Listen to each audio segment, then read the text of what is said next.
As far as the Maghrib time is concerned, it is up to the dawn, up to the dusk, which covers the red part of the dusk as well. No, not only the red part, but the white part as well. You know, according to some jurisprudence in Islam, Wahhabis foremost among them, the Maghrib time only extends up to the white of dusk, up to the, not white, but up to the red of the dusk, which is very short-lived. So this is why they hasten for Maghrib prayer, because they think the moment the red part of the dusk disappears, the Maghrib time would also disappear. According to the Hanafites and many other jurisprudence, the Maghrib covers the dusk entirely, or the Maghrib is covered by the dusk entirely by both the parts, red as well as the white part. And they draw their authority from the treatment of this subject in the Holy Quran during Ramadan, and when white thread separates from the black, that is when the morning prayer starts. So because the morning prayer, for the morning prayer, according to the explanation of the Holy Quran, white is covered by the dawn. So its counterpart in the evening should also be treated in the same manner. That white should be considered as the part of the dawn, dusk, like it is considered as part of the dawn according to the Holy Quran. And also, generally speaking, this also is true. The second argument in favor of this extended time of Maghrib is that Maghrib can be joined with Isha in Jama. And when there is a separating no man's land sort of thing in between two prayers, they cannot be joined. So the Maghrib time must extend up to the time when Isha begins. Like it happens in the case of Zuhr and Asr. Both can be said together, and there the ulama agree that the Zuhr time extends up to the time of Asr. When Asr takes over, Zuhr finishes.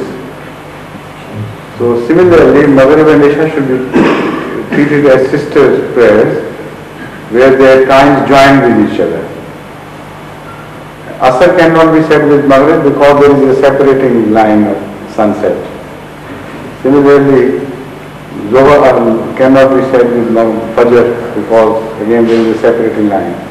Isha cannot be made Jama with Maghrib, Zuhr, Asr with Fajr, because again there is a separating line of darkness in between. So according to Jamaat Ahmadiyya, now I am just explaining it for the sake of sharing this background with you. Otherwise, it should suffice that according to the traditions of Jamaat Ahmadiyya, Maghrib time extends up to the time when Isha begins. That is, both the parts that are dusk are included, the red part as well as the white part. So far, as time is concerned, how much does it take? It varies from season to season and time to time. Charts are already prepared and published. Approximately it should be an hour and some minutes. 15 minutes at least. It depends, sometimes it becomes 10 minutes as well in some places. All over the globe. Huh? 22 in others. No, already I have gone into this.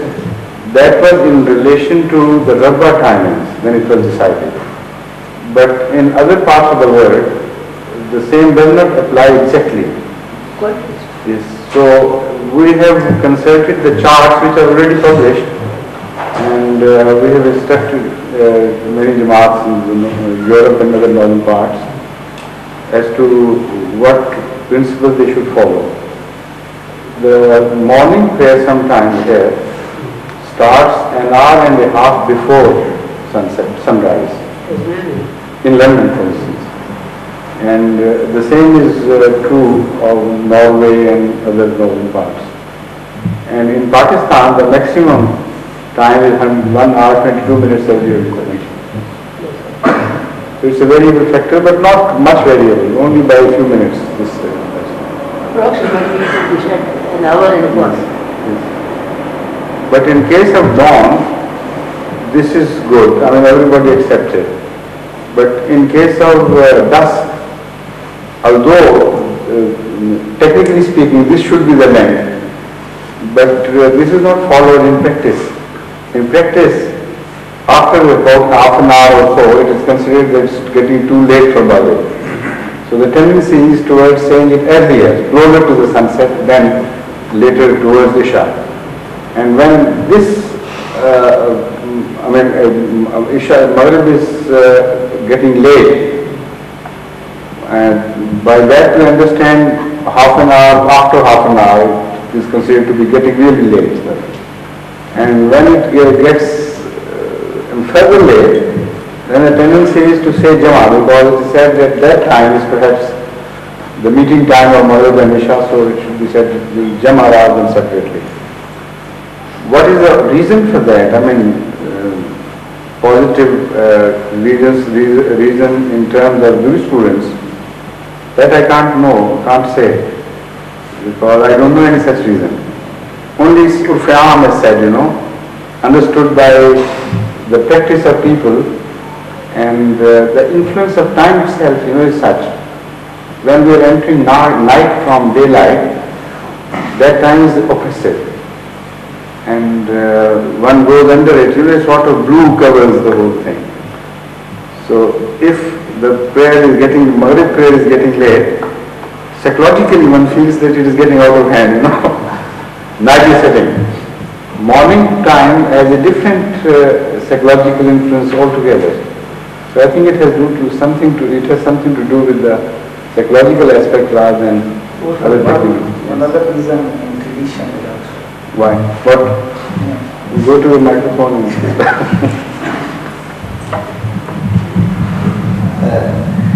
that reason is based on the tradition. That reason is based on a tradition in which the times of prayer has been mentioned. And that famous tradition is also mentioned in Kitab al-Mawaqit Tirmidhi, and that is the first hadith of Kitab al-Mawaqit. That Ibrahim al-Islam, he did in prayer to the Holy Prophet 2 days, and on the first day, he did in prayer in every prayer in its first time. And on the second day, I know which you are referring to. but Maghrib in the same time, and that was the first time. First part, up to half of part, that is not mentioned there in that tradition. When you say that is to be decided, Yes. When was that? Like Wahhabis immediately after the sunset, or up till the time when Shafaq, red part of the Shafaq lasted. And then Awwal al-Waqtiha also indicates positively that there is a later part of it, it's still Maghrib. Wahhabi says that Awwal al-Waqtiha means that what I am saying is a different thing. Perhaps you will not completely follow what I mean to say. The fact is that technically speaking, Maghrib time should extend up to the time when Isha begins. And that is both types of dust cover Maghrib. That is the red part as well as the white part. Now, that is understandable. And this tradition which you have quoted, I have read that full tradition. That tradition does not contradict this. What it says is that for Maghrib, Hazrat Jibreel came both the time in the first part of Maghrib, not in the latter part of Maghrib. So that means technically latter part does exist, and that was not all the time of Maghrib. Yeah, that is No, and secondly, it is not mentioned what was meant by first part. Awwal al-Waqt extended up to what? That is not mentioned either. So, but generally, traditionally, after a few minutes, that could have been. 10-15 minutes after. That is our guesswork, but in that particular tradition it is not mentioned. But this is their only reason. Why we prefer? Yeah. That is still preference. Yes. As far as technical ethics is concerned, based on this tradition as well, we can say that Maghrib time does extend beyond the red part, because there was an awwal waqt and there was a later waqt as well, according to this tradition.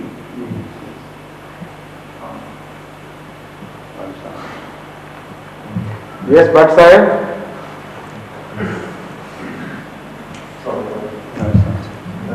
Is there any tradition that Holy Prophet has offered 4 or 5 prayers at one time?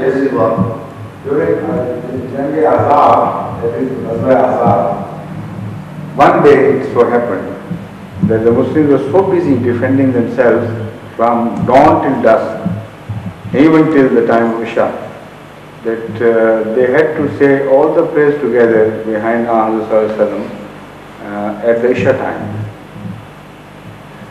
If the question is witr on the part of Isha prayer, and why will you say witr with tahajjud in our Jamaat? Yes, it is because, I think I have explained it earlier as well. In Islam, everything, or I should say at least most things, that is to be on the safe side, lest I make it too categorical a statement. To my knowledge, most of the injunctions regarding prayer are based on the principle of odd numbers. And Muhammad sallallahu alaihi wasallam has himself explained that Allah is odd, so He loves odd. Instead of even number, He loves odd. Now that should not be extended for too much, because in the Holy Quran it is mentioned that from Allah has created everything in doubles, Sojan. So if that tradition is carried beyond the application for which it is meant, then we will be led into trouble and problems. But if Allah allows everything in the sense of material things and the design of things to be odd, why should He have created everything in even numbers instead of odd? So, that is just loud thinking which I am making. To your question, I'll address now. As far as the faraiz, that is the obligatory prayers, are concerned, positively, the sum total of all the rakat is odd, not even. Because except for Maghrib, all the rest of the obligatory prayers are even. But with the addition of one extra Maghrib rakat, the whole of the obligatory prayers become odd in number. Add up everything, and the third rakat of Maghrib makes it odd. So there should also be the same treatment to non-obligatory, that is optional prayers, nawafil. And witr does the same to nawafil as Maghrib does to the obligatory prayers. So it should be said at the end of nawafil of that day. Because according to the prayer system, the 24 hours end in the beginning of the morning. So if you are saying nawafil at tahajjud time, you should say witr at the end to make all the nawafil, that is the optional prayers, to turn all the optional prayers into witr, that is odd number. So there are two parallel systems running in our prayers, one obligatory and one optional. For the obligatory, Maghrib makes them witr, and for the optional, morning witr is known as witr, makes them witr. Sometimes we say two records in the witr and one separately. That is preferred. That is how we should do normally. Yes. Yes, please. Assalamu alaikum. Wa alaikum assalam wa rahmatullah. Bismillah ar-Rahman ar-Rahim. واسألوا أهل الذكر إن كنتم لا تعلمون. Who are أهل الذكر? First of all, this is not a verse of the Holy Quran. You have quoted it as if it is a verse of the Holy Quran. Wasalu? Fasalu? Ala dhikr. I thought he said ala fikr. That's right, yes. That's right, yes. Fasalu ala dhikr. Ala dhikr here in this verse which you have in mind refers to that whole context is regarding Ahle Kitab and the earlier books. And Ahle Kitab are mentioned particularly in this context. And they argue about many things with the Holy Prophet of Islam. And they themselves don't know what their books have said. So here Ahlul Zikr, the place in which this verse is mentioned, here Ahlul Zikr are referred to as the Huffaz of Bible, for not Huffaz, there were no Huffaz of Bible, those who were well learned in biblical studies, scholarly in biblical studies, who knew what Allah had said earlier. So here zikr is not mentioned particularly with reference to the earlier books. But broadly speaking, the word zikr applies the memory of God, applies to the memory of God generally, in every sense. So if that connotation is kept in mind, in that case the reference would be to those people who really love Allah and think about Him continuously. They are the righteous people who can lead you right. Only those ulama who are technical ulama, they are not sufficient. If you ask them, they may mislead you. But among them, there would be some who are our zikr. That is, they remember Allah and they love Allah so much that as if they are lost in His memory. So if you ask them such questions, their answer will always be the right answer and it will lead you to the right path. Excuse me, couldn't we answer it also in a way that أسألوا أهل الذكر, classical meaning of this verse in our days is to ask أهل الخبرة والاختصاص, the skilled people in between us, everybody in his trade. As far as I remember the context of this verse, I have answered you. That context is a special context in which the address is to the Ahle Kitab Mu'anidin, those hostile people from Ahle Kitab who came and argued about this and that. So because they are particularly addressed, if similar situation happens today, this verse would also apply to such situations. As far as the historical reference is concerned, it is the one which I have just mentioned. But as far as the future application of this verse is concerned, it would apply always to the similar situations. For instance, if ordinary people, whether they are Arabs or non-Arabs, who do not know the Holy Quran, come and argue about Ahmadiyyat and you quote some verses of the Holy Quran and they say, no, there is no such thing. You can always tell them in the same, tone that you don't know, go and ask your ulama, and this is exactly what happens every day. During many discussions with Ahmadis, situations do arise where non-Ahmadis, not knowing the Holy Quran, say, no, we don't believe in this, or not knowing the tradition, they say, no, this can't happen. And they are told and reminded to go to the scholarly people who know the Holy Quran, who know the traditions, and ask them. And secondly, as I have said, al-zikr can be extended in the broader sense to apply to only those God-fearing people who are really holy men, lost to the memory of Allah. And such pious men are found in every society. Even today, after Islam has come and has abrogated all the previous religions, yet in Christians, in Jews, in many other, in almost every religion, you will find such people who are really pious and rightly inclined, because they do love Allah and they keep thinking of Him. If message of Islam were conveyed to them properly, they would have become Muslims. You know, that is the frame of mind. So they could also be covered by this, that if there is an argument, go and to ask those people whom you know to be really in love with God and they remember Allah. So go and ask them the meaning of this.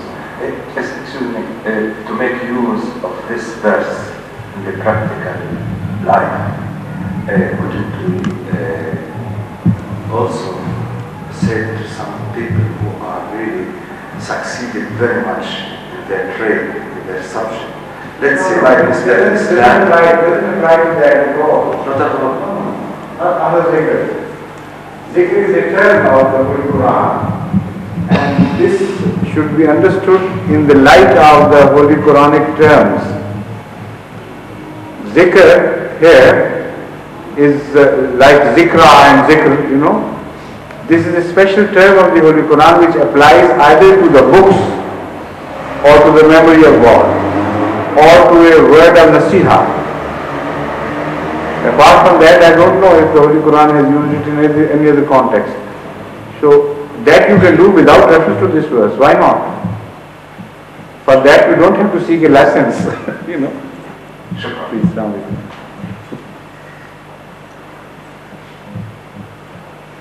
Any other question, please? Yes? I understand last time you also had raised your hand, but perhaps were not given an opportunity. Or were you given an opportunity? Yes. You were? Yes. Sorry. Sir, I wonder if there is a booklet compiled with the answers to the objection of Hazrat Masih Islam's books, to the writings of Masih Islam. Because I feel it is needed very much because ulama do not. Yes, this question was previously also raised by either you or someone else, and I told the questioner that that previous book, which has been of great use to many Ahmadis, that was written by Khadim Sahib, Malak Abdul Rahman Khadim, under the title of Ahmadiyya Pocket Book. That book has been out of circulation for a very, very long time now. And whenever the question of its republication was concerned, reprinting was concerned, there was first the natural hitch of taking the permission of the lawful heirs of Khadim Sahib. And efforts were repeatedly made. I don't know what was the result. Secondly, the book itself had become obsolete in many ways, and new objections had been added, and stresses have been changed, and emphasis has shifted from one to the other, and it was to be revised anyway. So I told Nizar Tisla Shah to go for a new book, completely new book, and it should be all comprehensive and should well cover everything, and maybe a bit large, but it should be sufficient for ordinary use, daily use. A month or so ago, I made inquiry, and they told me that that is now ready for publication. But there are difficulties in publishing that book in Pakistan. So I have told them to send the documents to me. I hope they reach me safely. If not, anyway, we'll have some copies somewhere. So there is no danger, even if they catch it on the way and obstruct the passage. We'll have it brought a second time or third time, inshallah. A similar book was written by Father Muhammad Isa. But it's from much smaller scale. 2 volumes. But I have read that. He has dealt the question. Huh? It doesn't cover all the aspects. I mean, most of the aspects are left out. The ones which he has treated, I have treated wonderfully, very good, very well. There is no doubt. But only a few important questions which are the current questions of the time, they have been taken up by him. Yes, please. Anyone else? Yes, yes.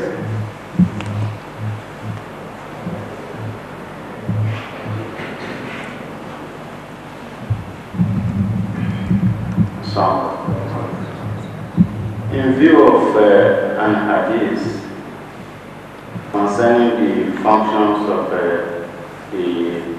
Imam Mahdi and prophecy of the Prophet Muhammad concerning that he will lay to rest the wars.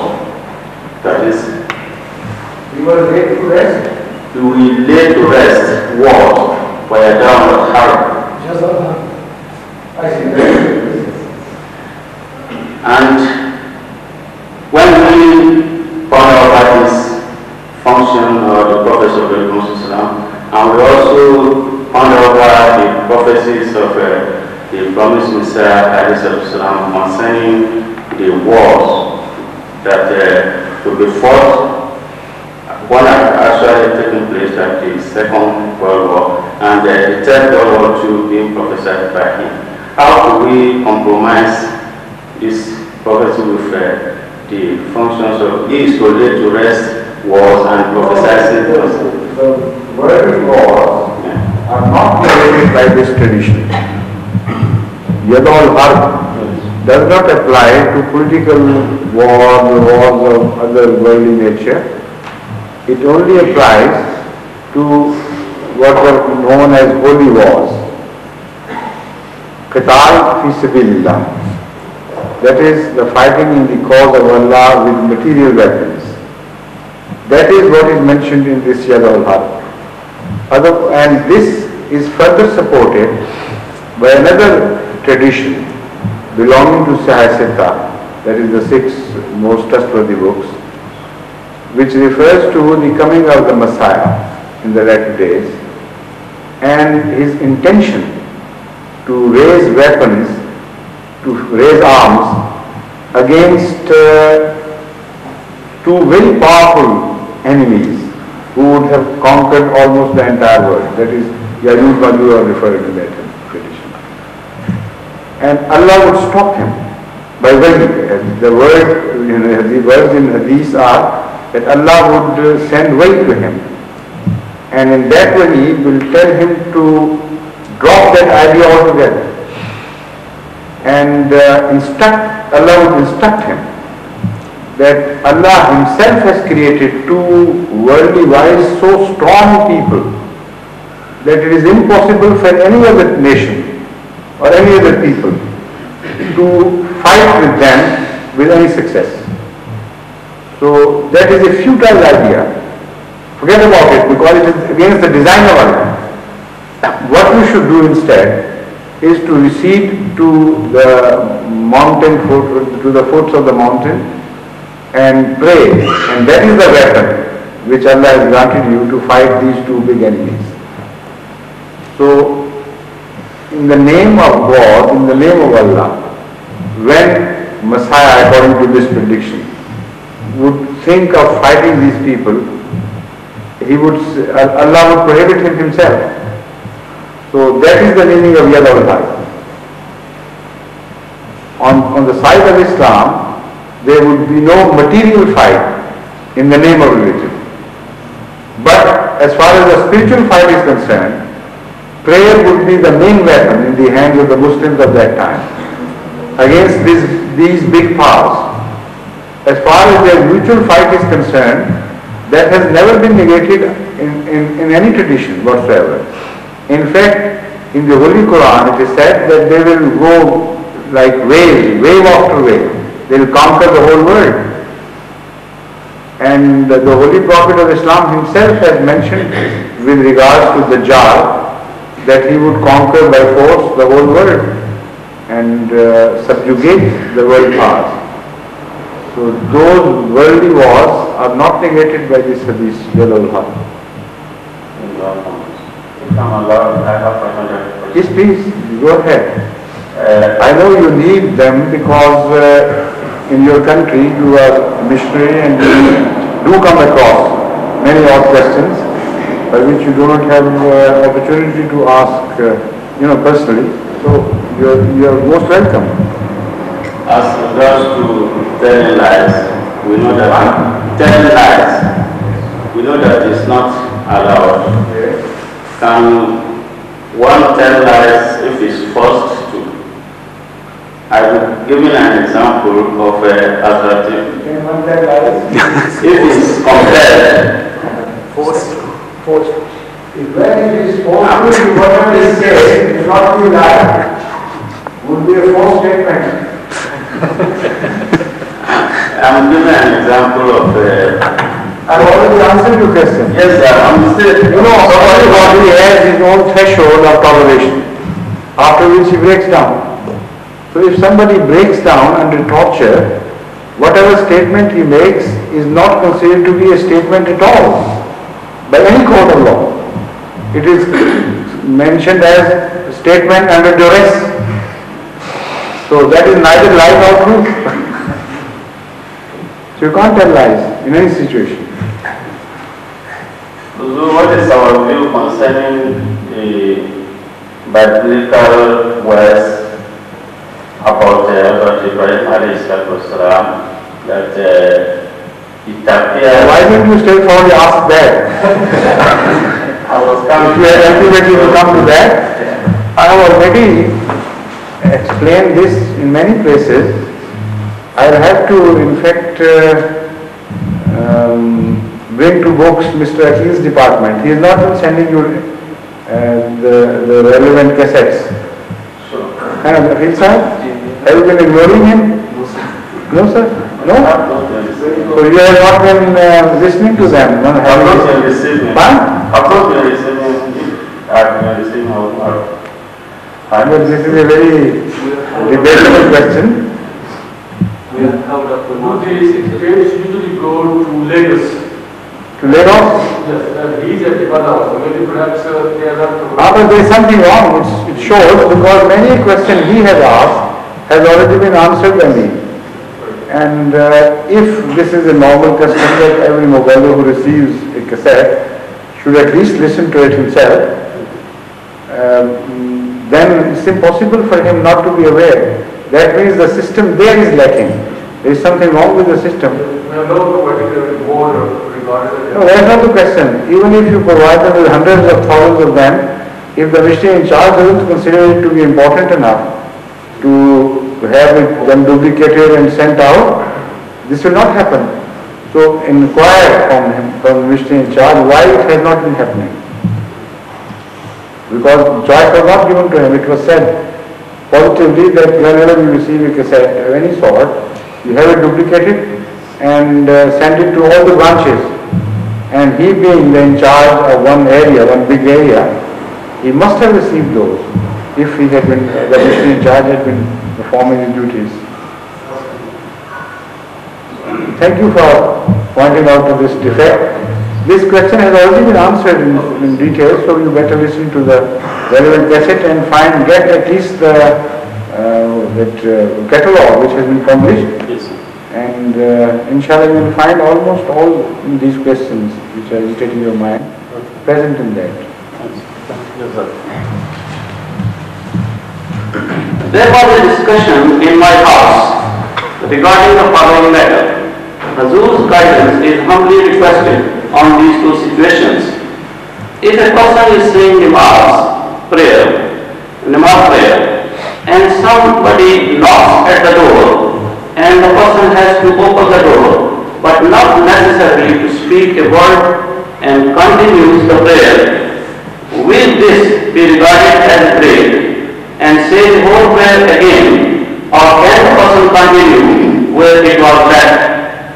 Secondly, if the person has to converse even for a short period, will this be regarded as a complete break and the person has to start afresh? Second, I was not with you all the time. In the second part, please.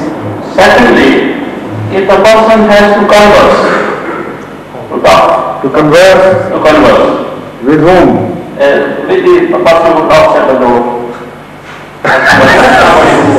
That is extremely too much. Yes, Even for short period. Regarded as a complete break, and the person has to start afresh. Okay. Officer, do you remember that tradition where Ahmad sallallahu alaihi wasallam explained that during the night a visitor came who was a jinn, and he made a noise at the door, so Ahmad sallallahu attended, broke the prayer halfway and went and attended to it and bound it, and then came and completed his prayer. From that incident, of course, scholars have written on this, and some people do believe that it was really a jinn or something. But many scholars have understood that this was just an animal, like a cat, wild cat or something, which entered the house, and because it was making noise and there was danger from it, so Ahmad bound it to some place and then started saying his prayer. From that I remember having received the impression that Ahmad did not restart his prayer, but started from where he had left. Is that right? Yes. So go ahead and tell you, because you are a specialist in hadith, perhaps you would remember that. Yes.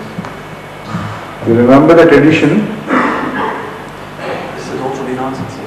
That Also answer these people. that tradition is in Bukhari, that in a freedom in a jinn, Sallata alayya barakatan or bil barakatin, that a jinn came, I was praying at night, and a jinn came, and he wanted to disturb my prayer, and I caught him, and I bounded him up, and that is written beside min Shivar Masjid. That I found it in the mosque. With one pillar, with one of the pillars of the mosque. And he said that if I want, I can bound him till Fajr, and so that you can come and see him. But I remember the prayer of Sulaiman, and that is لا يكون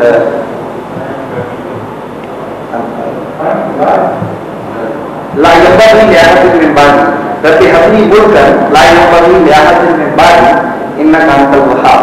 So I released him, and I think there is no mention of this thing that he again stopped his prayer. I think he continued. This is the point which I wanted to verify. As far as I remember, there was a definite mention that after he wanted to disturb. So the answer was, I bound him, and then completed my prayer and then released him. So from that I inferred that he did not, the style was mentioned that he did not consider the first part of the prayer which it said as having been lost, and did not start the prayer anew. What he did was that having bound that animal, whatever it was, he restarted his prayer from where he had left, and having completed the prayer, then attended to the animal once again. I think it is so. But some of people, scholars, they are saying that it was a thief or like this. Yes, I know. When I read it in detail about the various opinions about it. It was long ago, in 1950, 51 or some 53. But it was bound in the mosque. But it was bound in the mosque, and some scholars have opined that it was an animal. Some said it was a thief. Some said it was a jinn. As known to be. So there are different opinions. But earlier scholars too, not Ahmadis, much earlier scholars have also agreed that what he meant was not a jinn in the sense that commonly people know it, but a jinn as a visitor at the night, and which could be an animal or a thief or anybody else. And because if, against the thief, the argument is that he could not have said that he wanted to disturb my prayer. Thieves don't disturb prayers. He was there, he was visible, and it was an animal who inadvertently was doing it. So I'm quite, inclined to believe very strongly that it was an animal like a wild cat or something, or some other sort of animal maybe, which had entered the house and was making noises. So Sallallahu broke the prayer or left off the prayer for a while, and having handled it, then restarted it.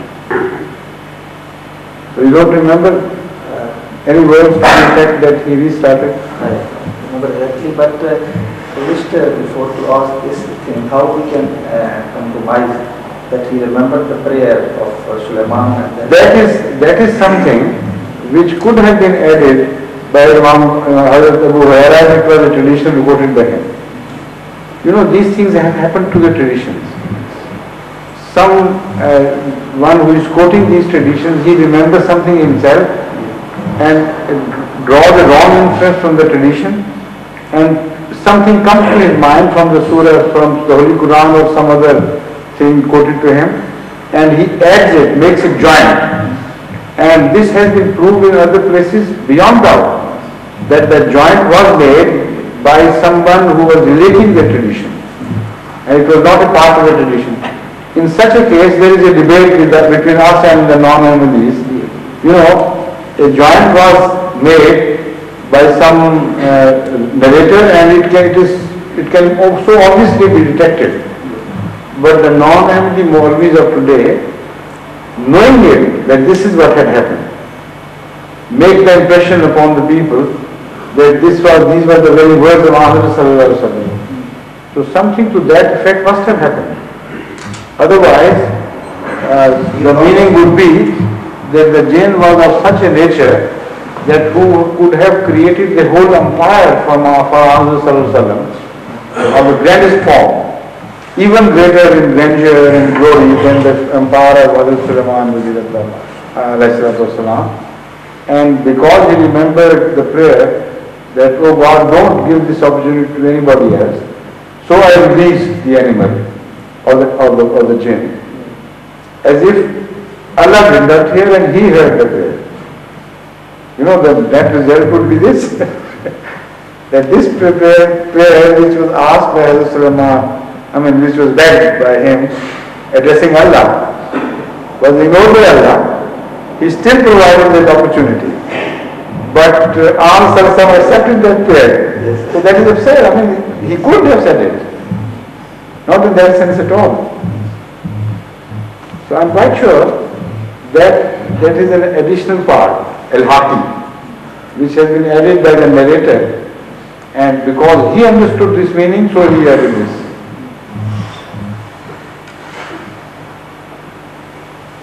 Or maybe some other explanation, some compromise will have to be found, because that obviously could not be meant by an answer.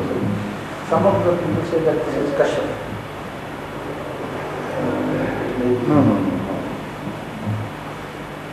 That is only because that last bit hurts them and disturbs them, so they are trying to explain it away somehow. Yes, please. Brother Mustafa Sabit.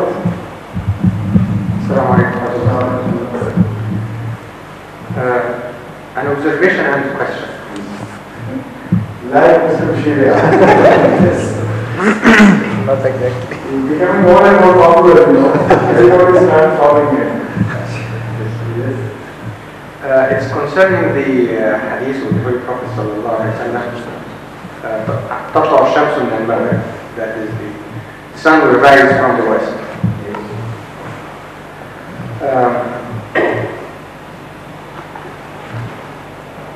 When I was leaving to Holland. Leaving for Holland? Yes, from London to Holland. The time of the night flight was after Maghrib. And because it is short flight, I thought that I should say my Maghrib prayer.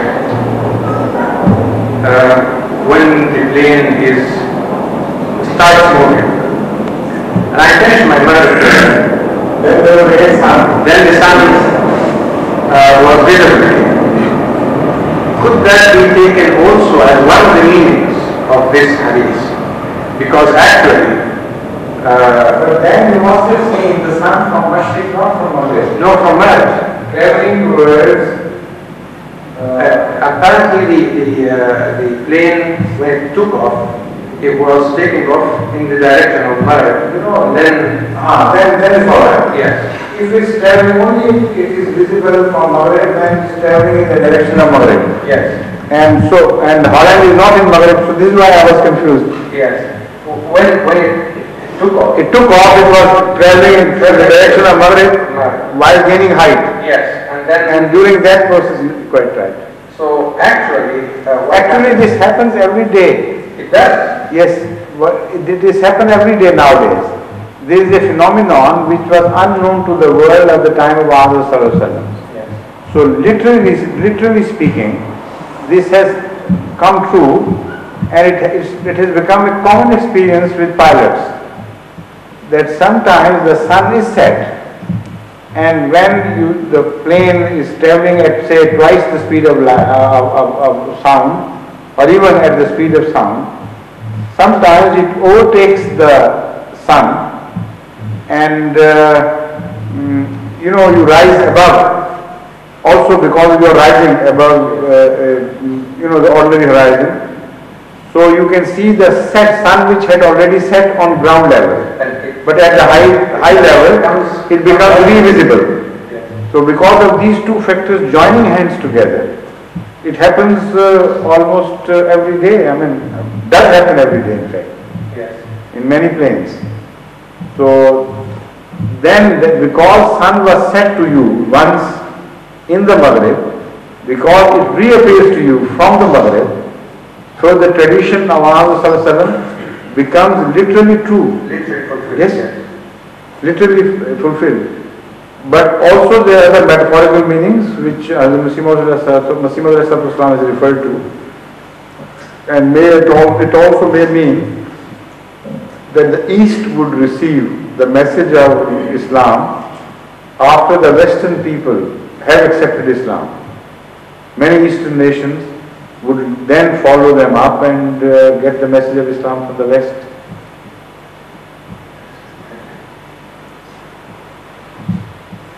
Yes, please. But that was your observation, and where is the question? Could it be also meaning, the hadith can be also fulfilled in this way? Yes, that is the question. Yes, sir. So you combined it, Yes, sir.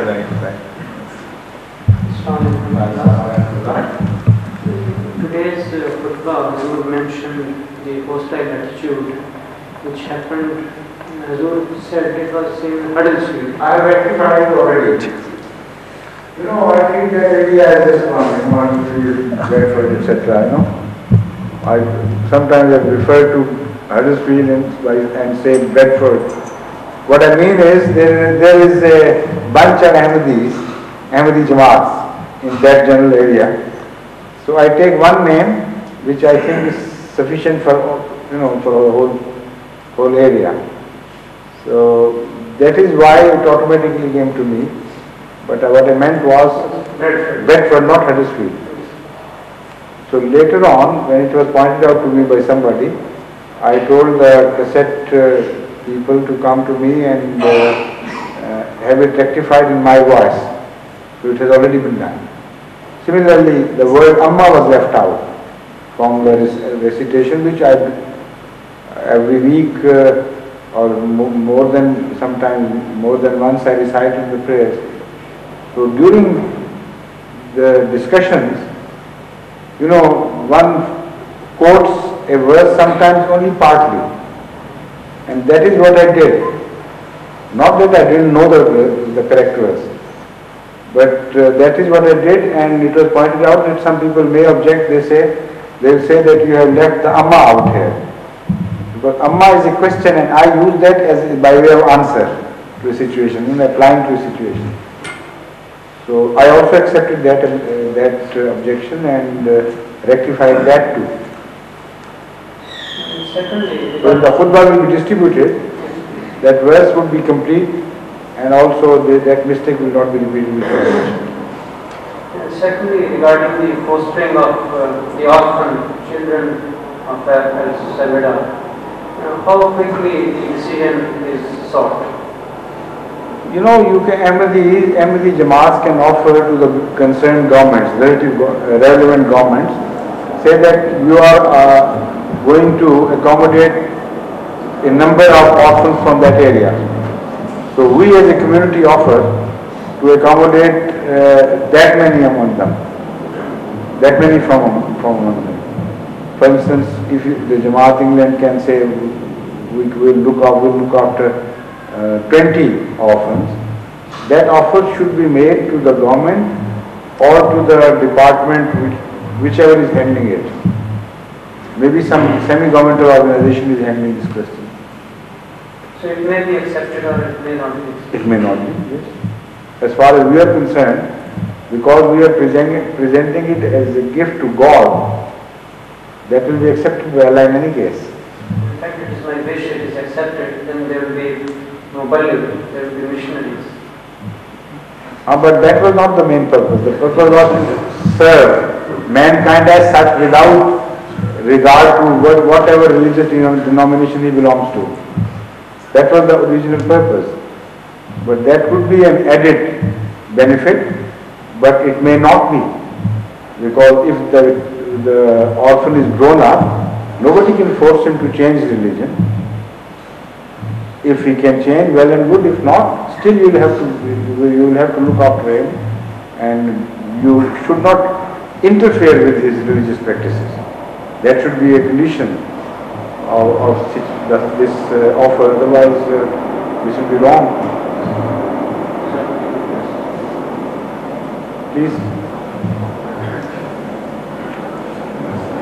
Mr. Sadik's question about the Tabbar Shamsul Malaria.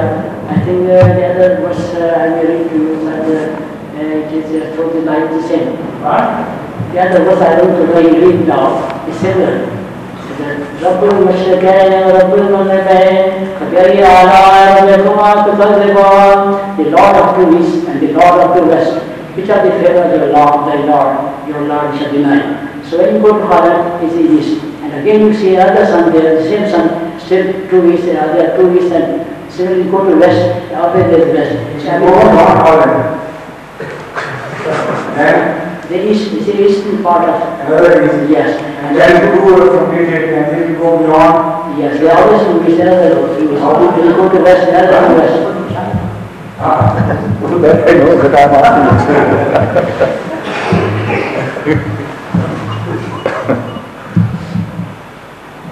Jazakallah. So, shall we call it the end, or would anyone else like to ask a question?